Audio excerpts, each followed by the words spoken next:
Hello friends, പുതിയൊരു വീഡിയോയിലേക്ക് ഏവർക്കും സ്വാഗതം. ഞാൻ ഒരുപാട് നാളായി ഒരു വീഡിയോ ഇട്ടിട്ട്.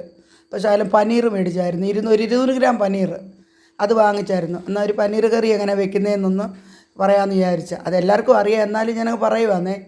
പിന്നെ ആ പനീർ ചെറുതായിട്ട് മുറിച്ചു കഷ്ണമായിട്ട്. അതിൻ്റെ അകത്തേക്ക് ഒരു കുറച്ച് മുളക് പൊടി ഇട്ടു.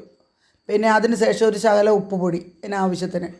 അത് ഈ മസാല തേച്ച് പിടിപ്പിച്ച് വെക്കാനാണ്. അതുകൊണ്ട് എല്ലാം കുറേശ്ശെ ഇട്ടു. അത് കഴിഞ്ഞിട്ട് ശകലം മഞ്ഞൾപ്പൊടി ഇട്ടു.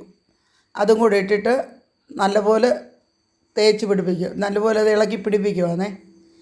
അതിന് ശേഷം ഒരു 20 മിനിറ്റ്, ഒരു 15-20 മിനിറ്റത്തേക്ക് ഇത് പിടിക്കാൻ വേണ്ടി വെക്കണം. നമ്മൾ മീനൊക്കെ അരച്ച് വെട്ടി വയ്ക്കുന്ന പോലെ.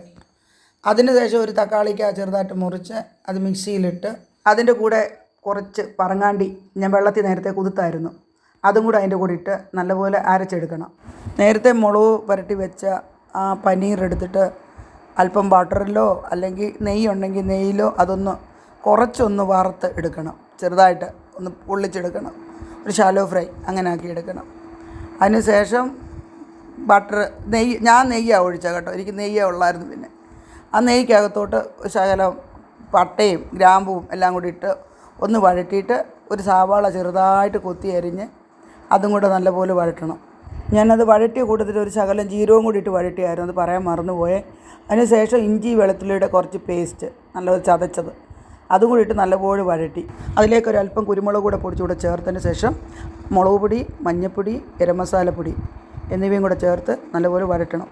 അതിനകത്തേക്ക് നമ്മൾ നേരത്തെ അരച്ച് വെച്ച തക്കാളിയും അണ്ടിപ്പരിപ്പും കൂടെ അത് അരച്ച് വെച്ചതും കൂടെ ചേർത്ത് യോജിപ്പിച്ച് അതിനകത്തേക്ക് കുറച്ച് ഉപ്പും കൂടെ ചേർക്കണം ആവശ്യത്തിന്. എന്നിട്ട് നമ്മൾ നേരത്തെ ഫ്രൈ ചെയ്ത് വെച്ച പനീർ കൂടെ ചേർത്ത് നല്ലപോലെ ഇളക്കി യോജിപ്പിച്ച് അതിന് ശേഷം കുറച്ച് സമയത്തേക്ക് അടച്ച് വെച്ച് അത് കുറുകി വരാറാകുമ്പോൾ ഞാൻ പുളിപ്പില്ലാത്ത കുറച്ച് തൈര് ഒഴിച്ചായിരുന്നേ. അതൊന്ന് കുറുകാൻ വേണ്ടി ഒരു ചെറിയ പുളിപ്പും കിട്ടും. അതിന് ശേഷം അല്പം മല്ലിയിലൂടെ തൂവി എടുത്ത് ചൂടോടെ ഉപയോഗിക്കാവുന്നതാണ്. ഈ വീഡിയോ ഇഷ്ടമായാൽ സബ്സ്ക്രൈബ് ചെയ്യാനും ലൈക്ക് ചെയ്യാനും ഷെയർ ചെയ്യാനും മറക്കരുത്.